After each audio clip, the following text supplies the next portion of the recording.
नमस्कार दोस्तों, आप सभी का फिर से एक बार बहुत बहुत स्वागत है मेरे चैनल मिथिका में, जहां मैं आप लोगों को ऐसी नई नई कहानियां सुनाती हूं जो आपने पहले कभी नहीं सुनी होंगी।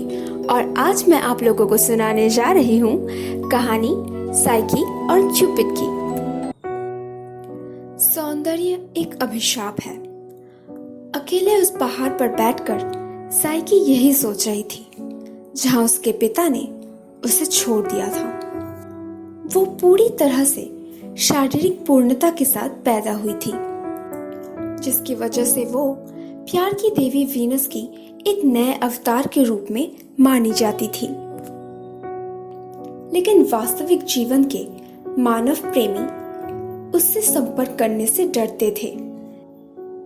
जब उसके पिता देवता अपोलो के पास मार्गदर्शन के लिए गए, जो कि सूर्य, कारण और भविष्यवाणी के देवता हैं, उन्हें यह कहा गया कि वो अपनी बेटी को एक पथरीले पहाड़ पर छोड़ दे, जहां वो एक क्रूर और कुरूप राक्षस के साथ शादी करेगी। अकेले उस पहाड़ की चोटी पर बैठकर साइकी ज़ेफायर को महसूस कर रही थी, जो कि पश्चिमी हवा है, जो कि धीरे धीरे उसे आसमान की तरफ उठाकर ले जा रही थी। उस हवा ने उसे धीरे से एक आलीशान महल के सामने उतार दिया।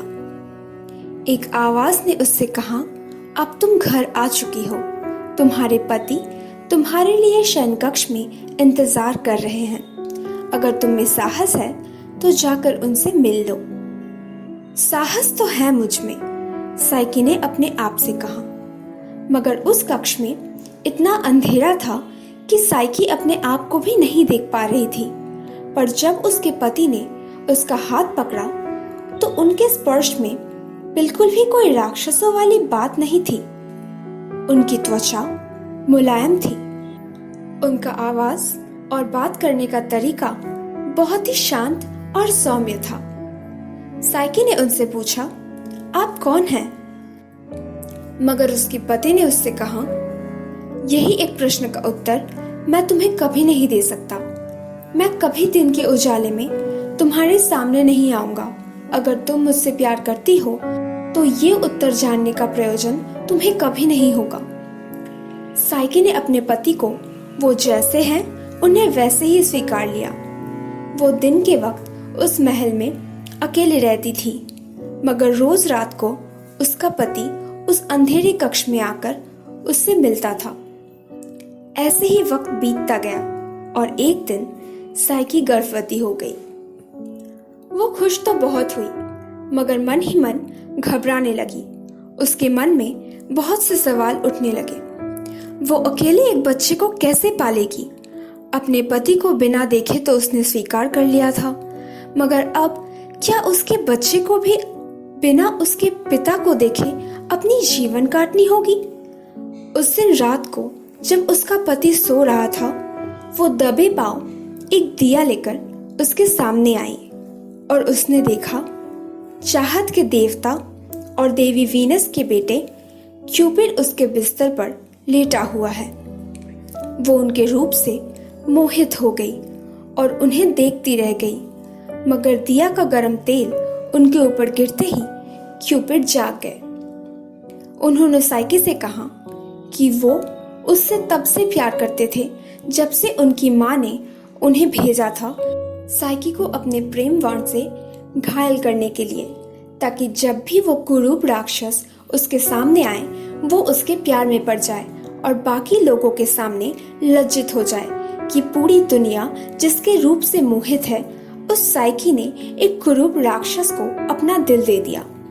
मगर जब अपनी माँ का आदेश मानने के लिए क्यूपिड साइकी के पास गए तो उसकी खूबसूरती देखकर उसने अपने आप को ही वाण मार लिया। ये सुनकर साइकी रो पड़ी। सुख का जो स्वप्न उसने अपने पति के साथ देखा था, अब वो टूट चुका था। क्यूपिड उसे छोड़कर चले गए। साइकी बैठकर रोने लगी, मगर फिर उसने तय किया कि वो ओलंपस जाएगी और वहां से अपने पति को ढूंढकर वापस ले आएगी। मगर उसके इस फैसले से वीनस खुश नहीं हुए। वीनस को साइकी बिल्कुल भी पसंद नहीं थी, क्योंकि इंसान उसके साथ देवी की बड़ाबड़ी करते थे। इसीलिए साइकी को लज्जित करने के लिए उन्होंने ये योजना बनाई थी, जो कि उनके बेटे क्यूपिड की वजह से पूरा ना हो सका। देवी वीनस ने उससे कहा कि वो साइकी को क्यूपिड के साथ तभी मिलने देंगी जब उनका दिया हुआ काम साइकी पूरा कर लेगी। पहला काम ये था कि कमरे में कई प्रकार के बीज रखे हुए थे। साइकी को उन्हें एक रात में अलग अलग करना था, मगर इस असंभव कार्य में चींटियों ने साइकी की मदद की और ये काम पूरा हो गया। साइकी का दूसरा कार्य ये था कि वो वीनस को सुनहरी भेड़ की खाल ला दे, मगर उसके पास जाना असंभव था, क्योंकि जो भी उसके पास जाने की कोशिश करता था वो उसे मार डालता था। मगर एक नदी के देवता ने उसकी सहायता की। जब वो भेड़ कांटों भरी जंगलों के बीच में से जा रहा था, साइकी ने उसके ऊन को इकट्ठा किया और देवी वीनस को दे दिया। आखिरी कार्य के लिए साइकी को नर्क में जाना था। वीनस के आदेश पर उसे मृत भूमि की रानी परसिफोनी के पास जाकर उनसे उनकी खूबसूरती की एक बूंद एक शीशी में कैद करके लानी थी। एक बार फिर से साइकी को एक आवाज सुनाई दी, जिसने उससे कहा, मृत भूमि का पहरेदार 3 सिरों वाला कुत्ता सर्बरस के लिए खाना और चारोन के लिए सिक्के ले जाए, जो अपनी नाव से उसे स्टाइक्स नदी के उस पार ले जाएगा। वहां जाकर देवी परसिफोनी से विनती करते ही उन्होंने साइकी की इच्छा पूरी कर दी और खूबसूरती की उस बूंद को लेकर साइकी वापस ओलिम्पस आ गई। मगर वीनस के महल के बाहर उसने उस शीशी को खोल दिया, ये सोचकर कि परसिफोनी की खूबसूरती का थोड़ा सा हिस्सा वो अपने लिए भी रख लेगी।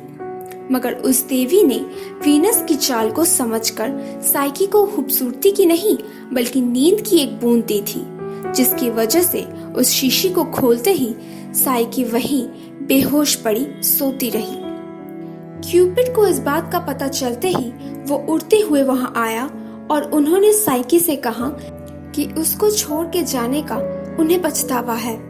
साइकी ने उनके प्यार में इतना कुछ किया कि अब उनका भी फर्ज बनता है कि वो साइकी के लिए कुछ करे।